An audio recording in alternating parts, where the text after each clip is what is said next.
അമ്മേ, നീ ഇതൊക്കെ എങ്ങനെയാടാ മോനെ സഹിക്കണേ? സാരല്ലമ്മേ, എന്നെ വിചാരിച്ച് അമ്മ വിഷമിക്കാണ്ടിരുന്നാൽ മതി. എനിക്കിതൊക്കെ ശീലമല്ല അമ്മേ. കുട്ടിയായിരിക്കുമ്പോഴേ അവൻ അങ്ങനെ തന്നെ. ദേഷ്യം വന്നാൽ നായ കടിക്കണ മാതിരി കടിക്കും. എത്ര കടി എനിക്ക് കിട്ടിയിരിക്കണമെന്നറിയും. അതുപോലെ തന്നെയാ സുനന്ദി. ഒരു പേന കാണാണ്ടായാൽ അതിൻ്റെ വീട്ടിനടുത്തു. പരീക്ഷയ്ക്ക് മാർക്ക് കുറഞ്ഞാൽ അതിൻ്റെ വീട്ടിന് പറ്റും. ദാഹമായിരുന്നു. ഇവിടെ ആരായിരുന്നു വിത്തുന്നറിയും. ഒരിക്കൽ സ്കൂളിൽ കളിച്ച് വീണ് തല പൊട്ടിയപ്പോൾ ഞാൻ തള്ളിയിട്ടതാണെന്ന് പറഞ്ഞ് അച്ഛനെ കൊണ്ട് ഇവിടെ തന്നെ തല്ലി വിളിച്ചിട്ടുണ്ട്. ഓർമ്മയുണ്ട് അതൊക്കെ.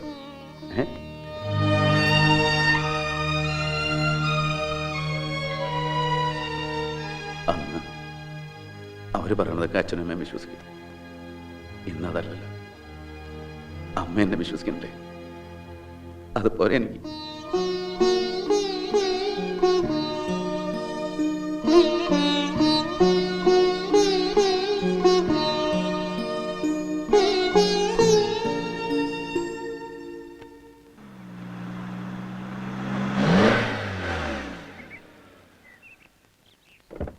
എന്താടാ അവിടെ ആകെ പ്രശ്നം? എന്താ? എനിക്കറിയില്ല. ഹോട്ടലിൽ അങ്ങോട്ട് വരാൻ പറഞ്ഞു. എന്താ ലക്ഷ്മിക്ക് എന്തെങ്കിലും സുഖമില്ലായ്മയുണ്ടോ? എനിക്കറിയില്ല. പിന്നെ എന്താടാ നിനക്കറിയാ? കാള.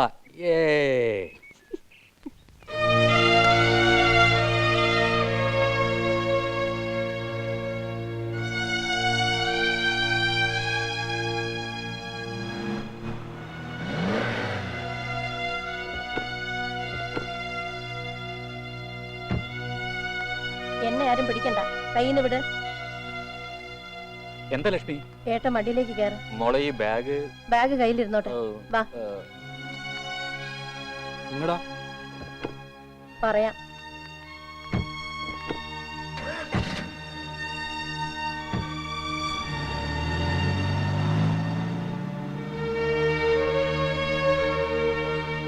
ഏട്ടന്റെ പേരിൽ എല്ലാം എഴുതി കൊടുക്കാൻ പോയതാവും. നിന്നോട് വല്ലതും പറഞ്ഞോടി? എന്നോടൊന്നും പറഞ്ഞില്ല. അമ്മ ദിനേശ് വെക്കലിന് ഫോൺ ചെയ്തിരുന്നു. അപ്പൊ അത് തന്നെ. എടാ അരി, എന്താടാ ചെയ്യാ? ഏട്ടനെ വിവരം അറിയിക്കും. എന്റെ തലയിൽ ഇപ്പൊ അതൊന്നും കേറില്ല. കഴിഞ്ഞതൊക്കെ കഴിഞ്ഞു. അതിന്റെ സത്യം അറിയാനും സംസാരിക്കാനും നിന്നാ നമ്മൾ എവിടെ എത്തില്ല. അത് വിട്ടേക്കുക. ഒരു ബന്ധം പൊട്ടിച്ചെറിയാൻ എളുപ്പമാണ്, കൂട്ടിക്കെട്ടാൻ ചിലപ്പോൾ പറ്റിയെന്ന് വരില്ല. അതുകൊണ്ടാണ് ഗൗരവമുള്ള പല കാര്യങ്ങളും മറന്ന് ഞാനിങ്ങോട്ട് വന്നത്. ഏതായാലും രവീന്ദ്രനാഥൻ നായർ അവളോട് സംസാരിക്കുന്നുണ്ടല്ലോ, അത് കഴിയട്ടെ. നമ്മളൊക്കെ മനുഷ്യരാണ്. തെറ്റുകൾ പറ്റും. ചിലപ്പോൾ പരിഹാരം കാണാൻ പറ്റാത്ത തെറ്റുകൾ. പക്ഷേ അതൊക്കെ തെറ്റാണെന്ന് തോന്നുകയും പശ്ചാത്തപിക്കുകയും ചെയ്താൽ മതി. അത്രയും നമുക്ക് പറ്റൂ. ഇപ്പോൾ നിനക്ക് നിന്റെ ഭർത്താവിനെ മറയ്ക്കാം, എന്നെ മറയ്ക്കാം, അമ്മയെ മറയ്ക്കാം, മറ്റെല്ലാവരെയും മറയ്ക്കാം. പക്ഷേ നമുക്ക് നമ്മുടെ മനസാക്ഷിയുടെ മുമ്പിൽ എല്ലാം മറച്ചു വയ്ക്കാൻ പറ്റുമോ?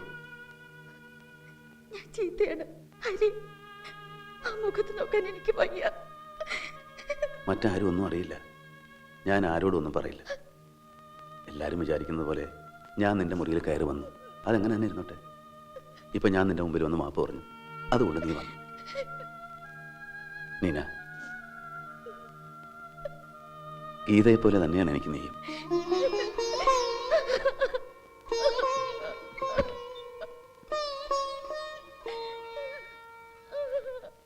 ചിക്കൻ ഫ്രൈ, ദാൽ കഴിക്കേ. ഗംഗേട്ടാ, രാജേട്ടനെ ഉടനെ വിളിക്കാൻ പറഞ്ഞു. ഓ, ഒരുമിച്ചിരുത്തി ഊട്ടുവാണോ?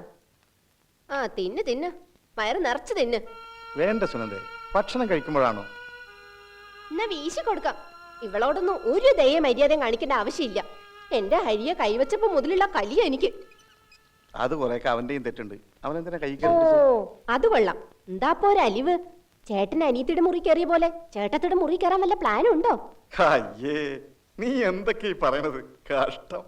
വന്നേ, വായട്. എന്താ കുറെ നാളായി ഞാൻ ഓങ്ങി ഓങ്ങി നിൽക്കണം. പറയേണ്ടതേ പറയാവൂ, ചെയ്യേണ്ടതേ ചെയ്യാവൂ.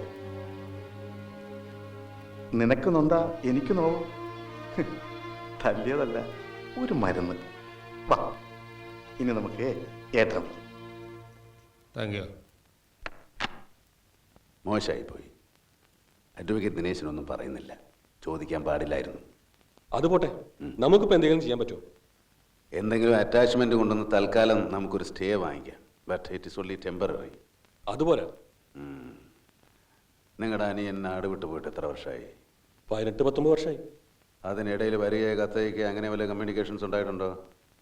വരുന്നത് വരെ ഒരു വിവരം ഉണ്ടായിരുന്നില്ല. ഞങ്ങളൊക്കെ വിചാരിച്ചിരുന്നത് അവൻ മരിച്ചുപോയിന്നാ. Very good. അത് തന്നെയാണ് വഴി. അയാൾ മരിച്ചുപോയി.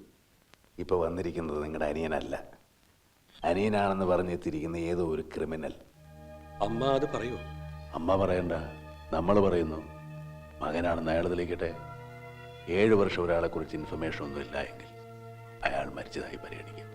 നിയമമുണ്ട്, എവിഡൻസ് ആക്ട് സെക്ഷൻ 108. പക്ഷേ ഒരു ഇഷ്യൂ ഉണ്ടാക്കേണ്ടി വരും. എന്ത് ഇഷ്യൂ വേണമെങ്കിലും ഉണ്ടാക്കാം. വക്കീൽ ആ വഴി ഇങ്ങോട്ട് പറഞ്ഞാൽ മതി.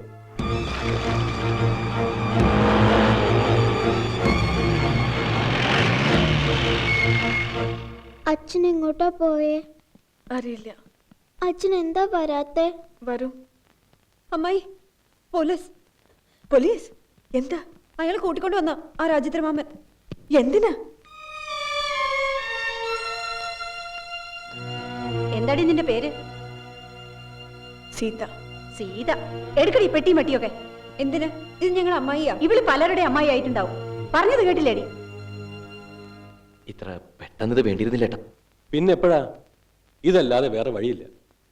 അമ്മ കംപ്ലീറ്റ് സ്വത്തുക്കളും അവന്റെ പേരിൽ എഴുതി വെച്ചിട്ടുണ്ട്. ഇന്നലെ എല്ലാവരും കയ്യും വീശി പോകേണ്ടി വരും. എന്നാലും രവിയേട്ടൻ നമ്മുടെ ആരുമല്ല. ഇങ്ങനെ ഒരാളെ നമുക്ക് പരിചയമില്ല എന്നൊക്കെ എങ്ങനെ പറയാ? പറയണം. രവീന്ദ്രനാഥ് എന്നൊരു ബ്രദർ നാട് വിട്ട് പോയ കാര്യം സത്യമാണ്. തിരിച്ചു വന്നത് അയാളാണെന്ന് നമുക്കറിയില്ല. അറിയില്ല എന്നല്ല, അല്ല അല്ല അല്ല.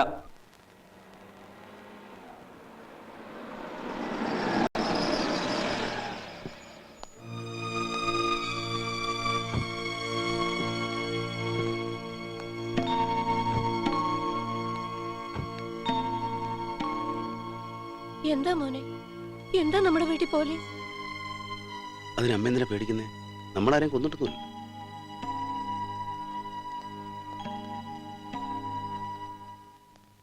ഏട്ടനെപ്പോ വന്നു? ഏട്ടനോ? ആരുടെ ഏട്ടൻ? അതെന്താ പെട്ടെന്ന് അങ്ങനെ ഒരു സംശയം? എന്റെ ഏട്ടൻ. ഇവനാണ് ആള്. നീ ആരാ? ആരാ?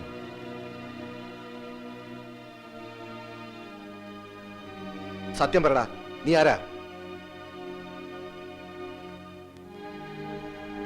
എന്താ രാജേന്ദ്ര ഈ പറയണേ? ഇതെന്ത് ചോദ്യം സാറേ? ഞാൻ രവീന്ദ്രനാഥ്, ഗോവിന്ദമേനോന്റെ രണ്ടാമത്തെ മകൻ. ഗോവിന്ദമേനോന്റെ മകൻ. ഫ്രോഡാണിവൻ. ഇവന് വിടരുത്.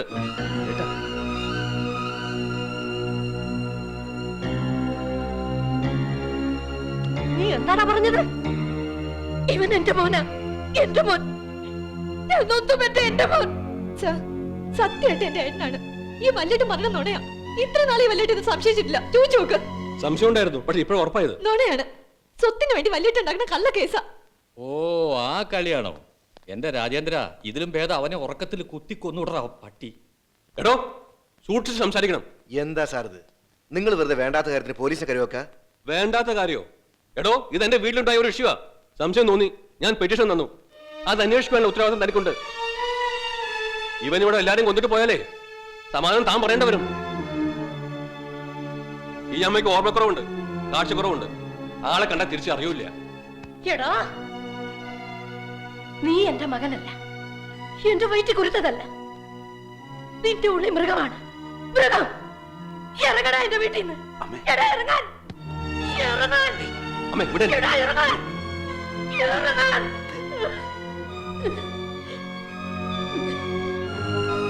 ജനിച്ച വീണപ്പോ മുതൽ തുടങ്ങിയതാ എന്റെ മോനോടുള്ള ഇവന്റെ പക. ഇതിന് മാത്രം എന്ത് തെറ്റാ ഏട്ടാ ഞാൻ ചെയ്തത്? കുട്ടിയായിരിക്കുമ്പോഴും എന്റെ കണ്ണീര് കാണാൻ ഏട്ടനിഷ്ടം. എല്ലായിടത്തും എന്നെ ചതിച്ചേ ഉള്ളൂ. പക്ഷേ ഒരു കാര്യം ഏട്ടൻ മനസ്സിലാക്കണം, അന്നും എന്നും രവി തോറ്റു തരികയാണ്. ജയിക്കാൻ കരുത്തില്ല എന്നിട്ടോ ചങ്കുറ്റല്ല എന്നിട്ടോ അല്ല. നിങ്ങൾക്ക് ഞാൻ ആരുമല്ലെങ്കിലും നിങ്ങൾ എന്റെ ഏട്ടനാണ്, എന്റെ ചോര.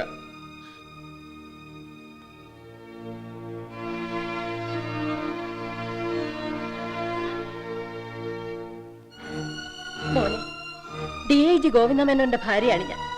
അത് കണക്കാക്കണ്ട. പെറ്റ വയറ് നോവുന്നൊരമ്മ. ഞാൻ നെഞ്ചൊരുകി പറയുകയാണ്, ഇവൻ എന്റെ മോനാണ്, എന്റെ പൊന്നു മോൻ. ഇവനെ ഞാൻ വിട്ടു തരില്ല.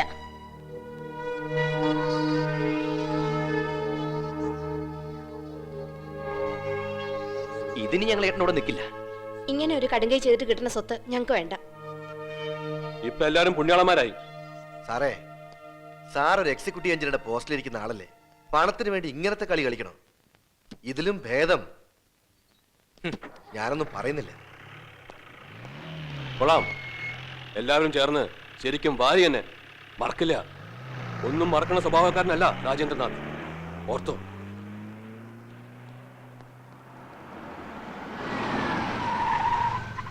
ആ, എത്തിയല്ലോ. ഹലോ. ഹലോ.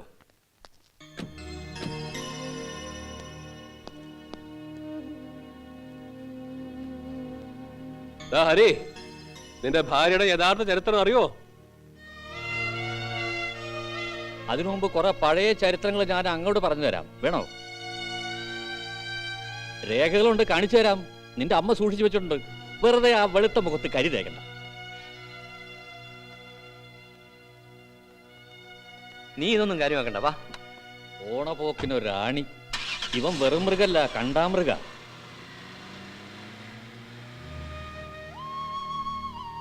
ആ പിന്നെ ഈ കരച്ചിലും പിഴിച്ചിലൊക്കെ അവരവരുടെ മുറിയിൽ, അതും വാതിലടച്ച് കുറ്റിട്ടിട്ട്. ഏട്ടത്തി, ഏട്ടൻ പോവാണ്. എങ്ങടാ? തിരിച്ച്.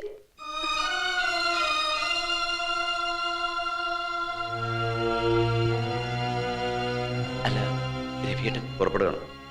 ഏട്ടൻ എന്തിനാ പോണത്? ഞങ്ങളൊക്കെ പോയാ പോരെ. ഇതിപ്പോ ഏട്ടന്റെ വീടല്ലേ?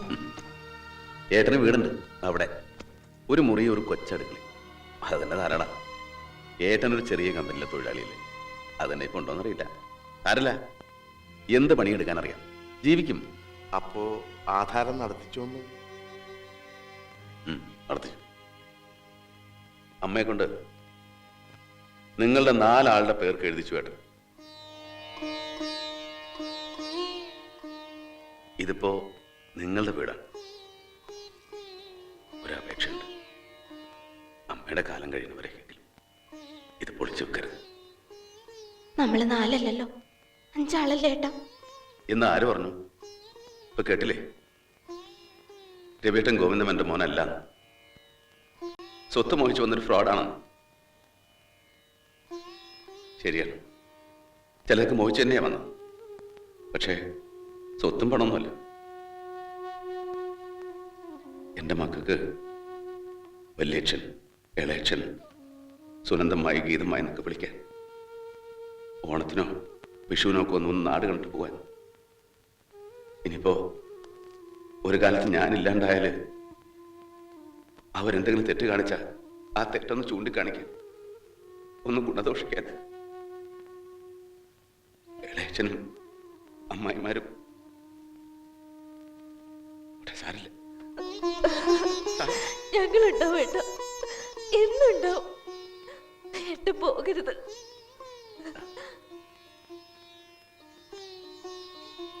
ലച്ചു, ഗീതമായി പറഞ്ഞ കേട്ടോ, നമ്മളിനി പോവണ്ടെന്ന്. രവിയേട്ടൻ, പണ്ട് ഞങ്ങൾ വികൃതി കാട്ടിയാലും അച്ഛൻ്റെ നടി രവിയേട്ടനായിരുന്നു. പക്ഷെ ഇന്ന് അച്ഛനല്ല, ഞങ്ങൾ തന്നെയാ തന്നത്. സാരില്ല, ഏട്ടനൊക്കെ അപ്പോഴും പറഞ്ഞില്ലേ. പറയാൻ അർഹതയില്ല. എങ്കിലും ഏട്ടത്തിയും കുട്ടിയോടും രവിയേട്ടനും ഇവിടെ തന്നെ ഉണ്ടാവണം. വേണ്ട, പോയേ പറ്റൂ. ഈ വീട്ടിൽ എന്റെ മോന് ഇനിയും സങ്കടങ്ങളെ ഉണ്ടാവും. പോണം. ഈ വീട് അവന്റെ അല്ല. ഈ വീട്ടിൽ അവനൊരു അവകാശമില്ല. അമ്മ എന്തേ പറയണ? എന്താ, നിനക്കൊക്കെ അതല്ലേ വേണ്ടു? സ്വത്തും പണവും. ജീവിക്കും, സന്തോഷമായിട്ട് ജീവിക്കും. ഏട്ടനിവിടെ ഉള്ളതാണമ്മേ ഞങ്ങൾക്ക് സന്തോഷം.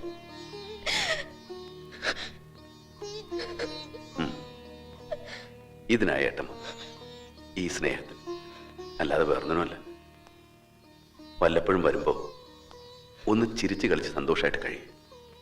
പോകുമ്പോ ഒന്ന് കണ്ണു നിറയുക, ധാരാളം. ഇപ്പോ ഏട്ടൻ സന്തോഷമായി. ഇനി ഏട്ടന് 2 കാര്യങ്ങൾ നിങ്ങൾ അനുവദിച്ചു തരണം. ഒന്ന് ധാവളം.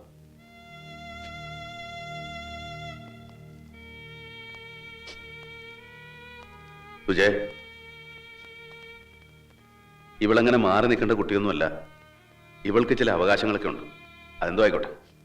ഇവളുടെ ആവശ്യങ്ങൾക്കായിട്ടൊരു സംഖ്യ എഴുതി വെച്ചിട്ടുണ്ട്, അത് കൊടുക്കണം. പിന്നെ ഇവളുടെ അമ്മ എന്തെങ്കിലും തിരിച്ചു വന്നാൽ ദുഷിച്ച് തള്ളിക്കളയും. പിന്നെ അമ്മ എൻ്റെ കൂടെ പോര്. സുഖമില്ലാത്തപ്പോ അമ്മ ആരും ഒന്നും പറയണ്ട. കുറച്ചു കാലെങ്കിലും എനിക്ക് സന്തോഷമായിട്ട് ജീവിക്കണം. ആരെതിർത്താലും ഞാൻ പോകും. സൗകര്യക്കുറവുകളൊക്കെ ഞാൻ അമ്മയോട് പറഞ്ഞു. പോരണം അമ്മയ്ക്ക് വാശി. ഞാൻ നോക്കിക്കോളാം. ശ്രീധരമാമ ശ്രീധരമാമ പോയി. രവിയേട്ടൻ പോണത് കാണാൻ വയ്യ. നന്നായി. ഞാൻ ഇറങ്ങുമ്പോൾ യാത്രയക്കാനും കണ്ണീരൊഴുക്കാനും ഒന്നും ആരും വരണ്ട. ഇനിയും വരും രവിയേട്ടൻ.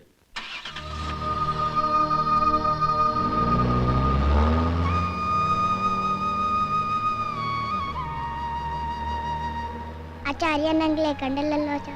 അരയന്നങ്ങൾ ഇനി നമ്മുടെ വീട്ടിൽ വരും. അവിടെ അല്ലേ മേ? അതെ.